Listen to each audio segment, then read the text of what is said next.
O Travesseiro de Plumas, de Horácio Queiroga.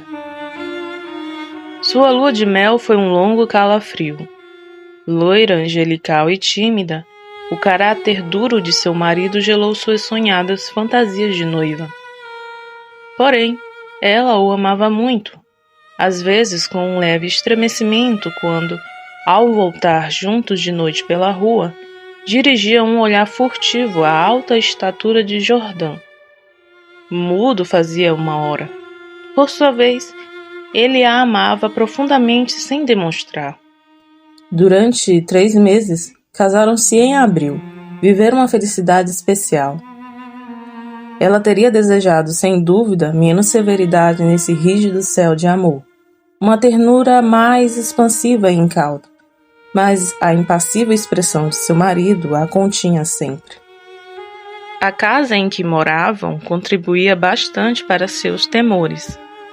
A brancura do quintal silencioso, frisos, colunas e estátuas de mármore produziam a impressão outonal de palácio encantado. Dentro, o brilho glacial do estuque, sem o menor arranhão nas altas paredes, confirmava aquela sensação de frio desagradável. Ao ir de um quarto a outro, os passos faziam eco em toda a casa, como se um prolongado abandono tivesse sensibilizado sua ressonância. Nesse estranho ninho de amor, Alicia passou todo o outono. No entanto, ela havia terminado por lançar um véu sobre seus antigos sonhos e ainda vivia quieta na casa hostil, sem querer pensar em nada até a chegada de seu marido. Não surpreendia que tivesse emagrecido. Teve um leve ataque de gripe que se prolongou insidiosamente durante dias. Alicia não se recuperava. Por fim, numa tarde, pôde sair ao jardim apoiada no braço do marido. Olhava com indiferença para todos os lados. E, de repente, com profunda ternura, Jordã passou a mão por sua cabeça. E Alicia, em seguida, começou a chorar, abraçando o pescoço dele. Chorou longamente todo o seu espanto calado, redobrando o pranto à menor tentativa de carícia. Depois, os soluços foram diminuindo e ainda ficou um bom tempo escondida em seu pescoço, sem se mover nem dizer uma só palavra. Esse foi o último dia em que Alicia se levantou. No dia seguinte, amanheceu desvanecida. O médico de Jordã a examinou detidamente e lhe ordenou calma e descansos absolutos. Não sei, disse a Jordã na porta da rua, com voz ainda baixa. Ela está com uma fraqueza que não consigo entender e sem vômitos, nada. Se amanhã ela acordar como hoje, me chame em seguida. No dia seguinte, Alicia estava pior. Nova consulta. Foi constatada uma anemia progressiva e agudíssima, completamente inexplicável. Alicia não teve novos desmaios, mas caminhava visivelmente para a morte. Ficava o dia inteiro no quarto, com as luzes acesas e em absoluto silêncio. Passavam-se horas sem se ouvir um mínimo barulho. Alicia cochilava.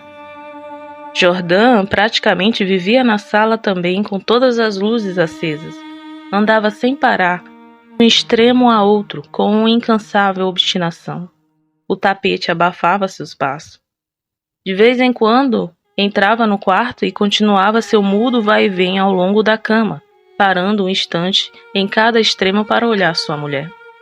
Pouco depois, Alicia começou a ter alucinações confusas e flutuantes no início, e que logo desceram ao nível do chão. A jovem, com os olhos desmedidamente abertos, somente olhava o tapete de um lado para o outro, na cabeceira da cama. Uma noite, ficou de repente olhando fixamente.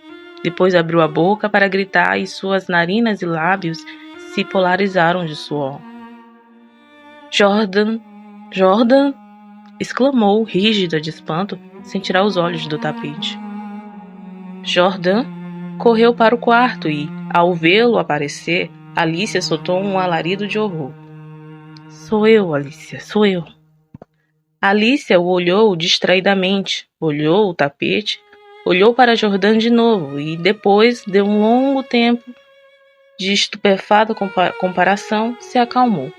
Sorriu e tomou a mão do marido entre as suas, acariciando-a durante meia hora, tremendo.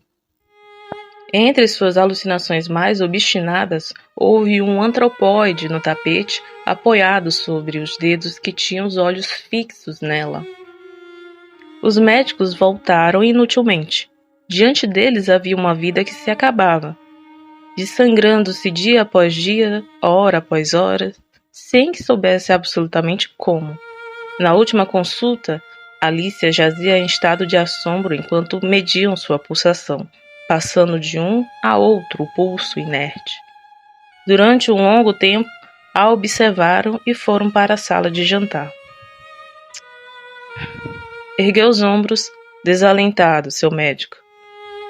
É um caso sério, não há muito o que fazer. Era só o que me faltava. Suspirou Jordan e tamborilou bruscamente sobre a mesa. Alicia foi se extinguindo num subdelírio de anemia agravado pela tarde, mas que diminuía sempre nas primeiras horas. Durante o dia, a doença não avançava, mas toda manhã ela amanhecia lívida, quase em síncope. Parecia que apenas à noite sua vida se esvaía em novas ondas de sangue. Ao despertar, tinha sempre a sensação de estar desabada na cama, com 1 milhão de quilos em cima. A partir do terceiro dia, essa prostração não abandonou mais. Mal podia mover a cabeça. Não quis que tocassem em sua cama, nem que arrumassem um travesseiro. Seus terrores crepusculares avançaram na forma de monstros que se rastejavam até a cama e que subiam dificultosamente pela colcha. Depois perdeu a consciência. Nos 2 dias finais, delirou sem parar, a meia voz. As luzes continuavam funebramente acesas no quarto e na sala. No silêncio agônico da casa, ouvia-se apenas o delírio monótono que saía da cama e o ruído sufocado dos eternos passos de Jordan. Finalmente, Alicia morreu.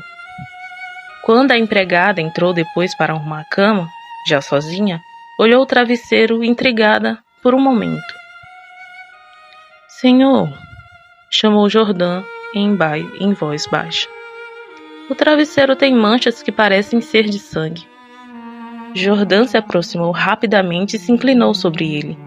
Com efeito, sobre a fronha, nos 2 lados da marca que havia deixado a cabeça de Alicia, havia manchinhas escuras. Parecem picadas, murmurou a empregada depois de um tempo de observação imóvel. Levante o travesseiro contra a luz, disse Jordan. A empregada o levantou, mas logo o deixou cair e ficou olhando para ele, lívida e tremendo.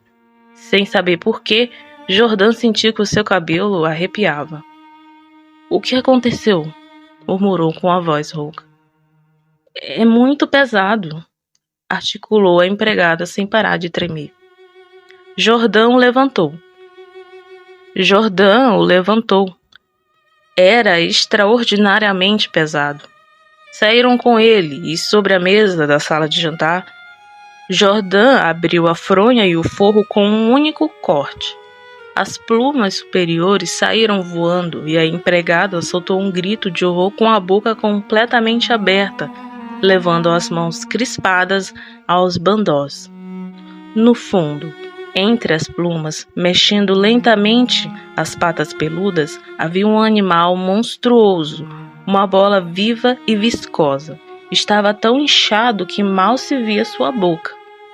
Noite após noite, desde que Alicia havia caído de cama, tinha aplicado sigilosamente sua boca, sua tromba, na verdade, às têmporas dela, chupando seu sangue. A picada era quase imperceptível. Sem dúvida, a remoção diária do travesseiro havia impedido no início seu desenvolvimento, mas, desde que a jovem não pôde mais se mover, a sucção foi vertiginosa. Em 5 dias, em 5 noites, esvairava Alicia. E esses parasitas das aves, diminutos em seu meio habitual, chegam a adquirir em determinadas condições proporções enormes. O sangue humano parece ser-lhes particularmente favorável, e não é difícil encontrá-lo nos travesseiros de plumas.